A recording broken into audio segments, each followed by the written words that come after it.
Once upon a time, in a mysterious land known as Japan, there was a group of people making video games. They were known as Capcom. One of these people was named Keiji Inafune, a simple character designer who worked tirelessly for Capcom. One day, he was asked to join the team in creating a game that would later be known as Rockman, or Mega Man if you live anywhere outside the mysterious land of Japan, and became one of the most pivotal figures in its creation. The game did decently well, and allowed for numerous sequels, spin-offs, reboots over the next several decades. The series gained a gigantic fan base, and Inafune eventually became one of Capcom's leading members. But, sadly, Inafune was unhappy.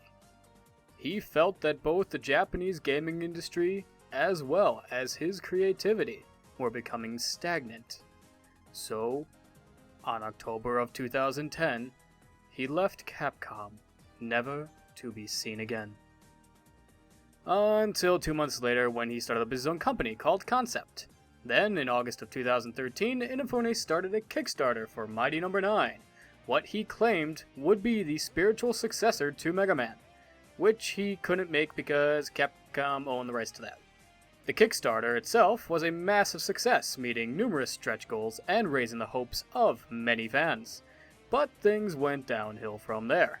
There were numerous pushbacks, signs of possible mismanagement, and this led to the community to turn from excited to pretty much skeptical. But despite any hardships, Mighty No. 9 was finally released on June 21st, 2016, to the praise of numerous 5 out of 10 stars. But is the game really that bad? Well, let's take a look. And considering that Mighty No. 9 is meant to be the successor to Mega Man, I believe it's in all fairness to start by comparing the two. So what does the game do similar to its predecessor? Well, as with any Mega Man game, jumping and shooting are required. Naturally, this game has that in spades. You'll be doing that for pretty much just about anything. Why anybody would expect different is beyond me. This game also includes dashing, brought to you by Mega Man X, and is included in Beck's character design right from the get-go. The difference is, though, is that dashing in this game actually has a purpose, as it allows the main character, Beck, to absorb zells, or cells. It's spelled with an X, so it's kind of weird. Also, it kills weakened enemies. After you shoot an enemy for so often, they will start to glow one of various colors, either red, green, yellow, what have you. Depends on the enemy. Bosses glow purple for some reason. But once you use this dash, you either kill them if they're a standard enemy, or you just take away their health bar if they're a boss. And if they're a boss and you fail to do it, they regain their health back. So don't wait too long on that. The game also includes 8 bosses plus some final levels. Heard of that before? Yeah, because that's in Mega Man, so we got that covered. The game has a blue protagonist. Again, Mega Man. Yay, got that. The game also shares narrative themes similar to its predecessor, such as she's struggling with what she's done, what she'll do next, how to control her power. You can do it, Trinity. Open your mind. Show the world that robots can evolve. And maybe you can be content serving the whims of these flesh bags, but not me. My first executive order as the first robot president will be to set all bots free. And I often detect an aversion to combat in Beck's vocal patterns, while I have no such reluctance. Question: why would Professor White include that hesitation in his design? It's illogical. And other variations of fighting, human, robot, heart, love, friends, etc., etc. You get the drill. So what's different from Mega Man? Well, the characters are different. For instance, your main character is Beck. Your sidekick, instead of roll, is call. Roll call. Instead of Dr. Light, you get Dr. White. Naming convention still kind of similar. I mean, I guess Light is normally white, but I mean, I guess you could have other colors light. Whatever, it doesn't matter. Anyhow, then you got Dr. Sonda, you got Dr. Blackwell, some big businessman, whatever, I forget his name, not very memorable. And then you get all the bosses, which instead of having man at the end, you get Mighty Number in the front. So Mighty Number 1, Mighty Number 2, Mighty Number 3, you get the idea. So now, what is good about this game? Well, the game controls fairly well. It allows for quick maneuvers and tactics, so you won't feel that jumping and shooting, your main bread and butter, is a huge issue. As well as dashing makes for going through the levels pretty quick. And like I said, since you get this right at the start, you don't have to worry about getting some kind of special boot thingamabobbers. There's also difficult bosses that do need a little brain power to be able to put down and absorb, but once you figure it out, they are fun and they feel like a boss from a Mega Man game. Again, difficult, but not unbeatable. The English voice acting is mostly great. Some characters are annoying. I must hold. Must keep it together. Or all the evidence I've found will be lost.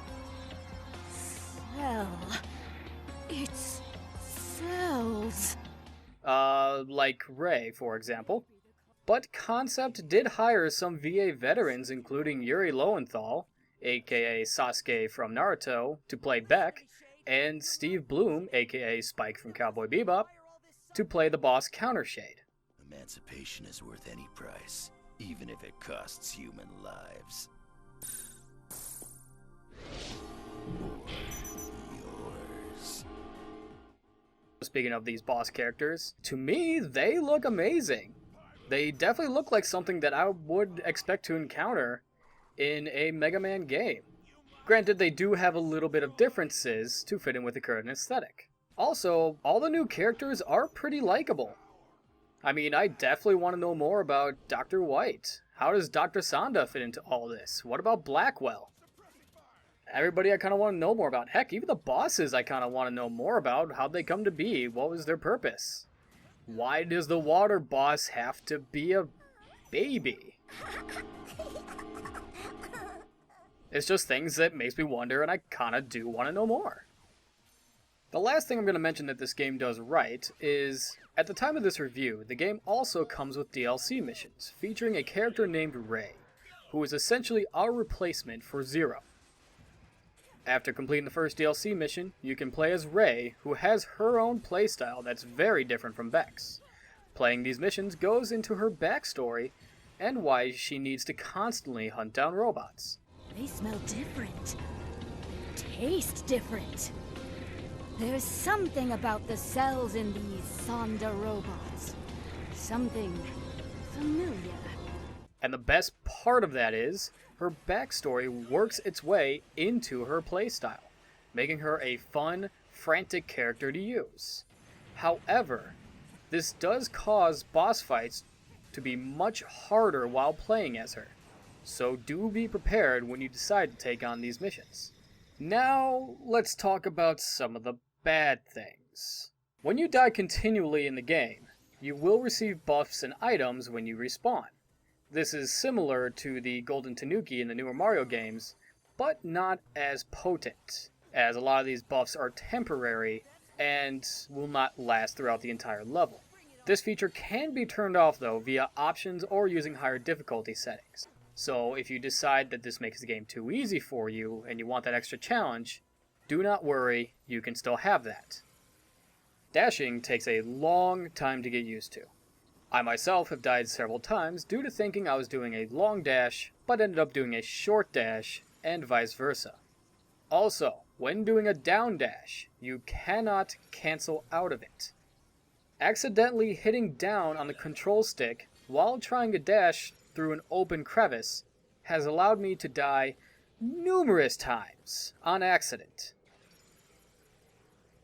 Also, there are some bugs still in the game, such as geysers not working when they should, as well as the ledge detection could use some work but this has been in rare cases. Now, onto the ugly. These are the things that, when playing the game, I noticed most, and to me, contributed the most to where I believe a lot of the mediocre scores are coming from. In place of a lot of puzzles and brain solving to make certain levels harder, the game relies on a lot of one-hit death zones and jumps of faith at times in order to increase the difficulty. And all levels have these, and they all suck. One slip up and bam! Hey, you're back to the start, or the checkpoint. And most stages have elaborate insta-kill zones right before their boss fights.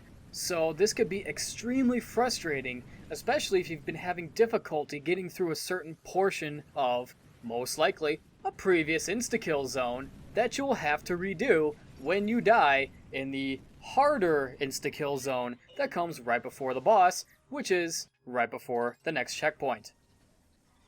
And a lot of these deal with these electric zones. These purple electric sons of bitch death ray areas that are fucking so frustrating to get through, especially when you encounter them for the first time. I mean, these hitboxes are so misleading. You think you're clearing the area, but nope. I guess you're just a little bit too close to that particle effect. And these things require you to be extremely precise with your navigation.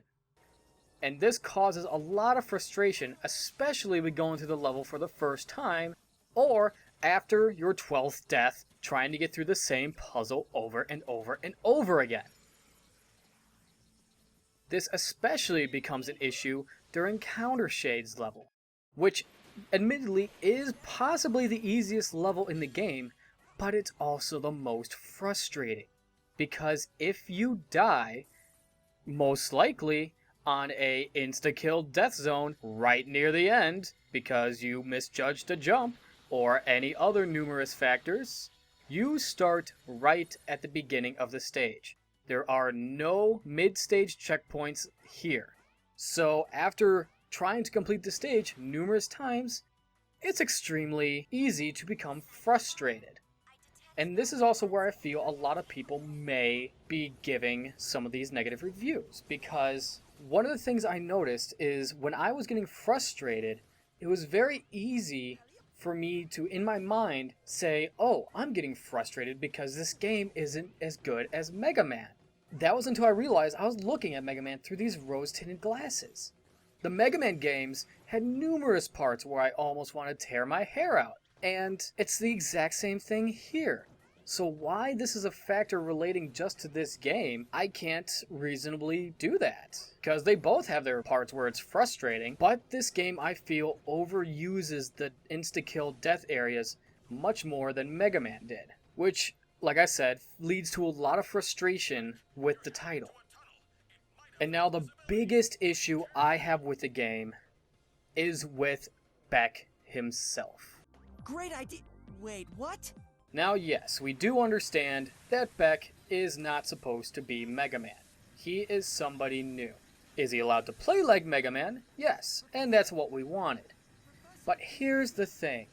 There is zero character development for Beck, and that is the game's biggest oversight. The rest of the cast, hell, even the bosses, have more character to them than Beck. Some talk weird. Some have these awesome moves. Some have a reason or a secret feeling in the back of their mind that the story's plot device is able to make use of to make them do these terrible things. What is your major malfunction, Private Beck? Why would you try and stop this glorious war? Fighting is in our programming. It's in our circuits. It's what we were made for. And even those little tidbits add so much more to that character. But Beck has nothing. He's just there to fight the bots. Just whine about having to fight the bots, and that's it. Doctor tells him to go do a thing. He says, okie dokie, I'll go do it. And then he goes to fight the boss. And then he's like, oh, but I don't want to fight you. But it's the only way, so I guess I'll do it. And that's Beck, in a nutshell. Beck, you forge ahead and clear a secure path. I'll follow and monitor your progress. Yes, sir. And sure, Mega Man didn't exactly fly off the screen with his amazing personality during his first appearance either, but the situation is different. When Mega Man first came out, it was the first of his series. He didn't really have to win over anybody and let the gameplay do the talking. But now that Mega Man has become this gaming icon that will forever live in infamy due to his huge following over the numerous decades and games and shows that he's been a part of, Mega Man has gained a personality, whether it's one that the games give him, the shows give him, or even one that the fan base gives him. But Beck doesn't have that. And if you're trying to win over people from an already established character with a personality, you should give their replacement a personality that the fan base can get used to. Inafune, I feel, failed in this goal to attract old and potential fans alike behind this new main character. And what drives the frustration of this point home is that the story focuses on literally everyone else aside from the character you're playing as. Again, the bosses have a little bit more backstory. Even the game's plot and exposition revolves primarily around Dr. White. They even gave Ray, a character that's technically not part of the main story, a huge backstory and different levels focusing on her thoughts, her experiences, her worries, why she's fighting. And they even worked that into her playstyle. They should have given that to Beck, but they didn't. They didn't give it to the one character that you're supposed to get everybody excited for, the main character they'll be playing in the game. So overall, you have this main character that does nothing but listens to his superiors that keep telling him to just do what we tell you, go fight these things, and do it the way that we tell you to do it. And he's like, I don't want to keep fighting them this way. I don't want to have to fight them in general. But I guess I have to do it because that's what the situation calls for. And I guess I'll just do it. And he just has no personality while doing it. And this sounds like something I've heard before, but I just can't put my finger on it. Also, Beck's face looks really stupid. I don't like it. So when all is said and done, and I take the good, the bad, and the ugly, where do I place this game on a 10-point scale? I would give it a solid 7 out of 10. And I know this is actually a lot higher than what other reviewers are giving it right now. I see a lot of people giving it 5 and 6s, and hell, I've even seen some 4 out of 10s. And this sheer amount of negativity kind of surprises me. And to me, I just think people were expecting too much given the game's circumstances. I mean, the only reason it was made in the first place was because of the very successful Kickstarter that it had in the tune of $4 million. And a lot of people might think that's a lot of money for a game, but given today's standards, it's merely a decent start for a decent game. And Inafune, while being an industry veteran and used to managing teams for Capcom, is a bit newer to owning his own company. This, coupled with the game being pushed back multiple times for a variety of reasons, and making the game for multiple platforms at once, I mean, we're talking PS4, PS3, Xbox One, 360, Wii U, PC, 3DS, PS Vita. I mean, for a small development studio, that is not an easy thing to do. So with all these factors coming into play, I find that it is a bit understandable that the game doesn't emerge as the second coming of Blue Robo Jesus, or that it doesn't get an instant 10 out of 10. Also, remember that thing I was talking about with the rose-colored glasses? Yeah, that's not really helping Mighty No. 9's fate much either. But with all this considered, the game is good, don't get me wrong. If you are a Mega Man fan, I would still highly recommend getting this game, especially if you're the type that likes to rerun levels for the best time. You will get your money's worth. I consider myself a gamer with average to above average skill depending on the genre, and this game took me about 7 hours for my first run through, not counting DLC missions. It also completed what I feel it was set out to do. It was meant to be a Mega Man game, and it completed that. All the pieces are there. The jumping, the shooting, the 8 bosses you steal abilities from, the difficulty, the narrative, etc., etc., so on and so forth. I mean, could it have been better? Yes. That's why I'm giving it a 7 out of 10. If Beck was actually fleshed out a lot more and the game didn't rely so often on insta-kill death zones, then this game could have easily been an 8, maybe a 9 out of 10. But still, I don't regret spending the $30 I did on it. And to be honest, I'm planning to spend more time with the game later, trying out the harder difficulties, seeing if I could actually beat some of these stages without having to rely on the power-ups. And of course, I want to take a whack at those DLC missions. I played the first couple ones and they're pretty awesome, to be honest. I really like the way that Rei plays, and watching her just tear through the levels themselves, but then having that increased difficulty with the bosses makes those boss fights much more devastating and much more of an accomplishment when you do defeat them. Well, those are my thoughts on Mighty No. 9. I liked it, and if you're a Mega Man fan, I think you will too. If you agree, disagree, or have anything else to add, let me know in the comments below. Anyhow, that's it for this review. I am a Salty Nerd, and I am mighty. 20XX, we living in the future now. Getting by a little better than we used to now. But it ain't all good, cause my hood's in a panic, so the government suggested robotic enhancements.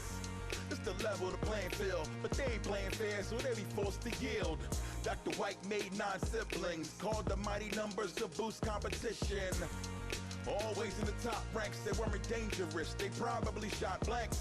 But one day there was a cybercrime that made the top robot team lose their minds. Took control of the facility, squandered utilities. Now the world is in danger, are you feeling me? But one of the bots was unaffected. Now it's up to him alone to protect us. The most unlikely to succeed, lacking the power and speed he's probably gonna need. Once the weakest link of the family, now he's the final hope of humanity. In everyone's life there comes a time, and it seems this one is mine. My talents were undermined, now I'm the one, mighty No. 9. In everyone's life there comes a time, and it seems this one is mine. My talents were undermined, now I'm the one, mighty No.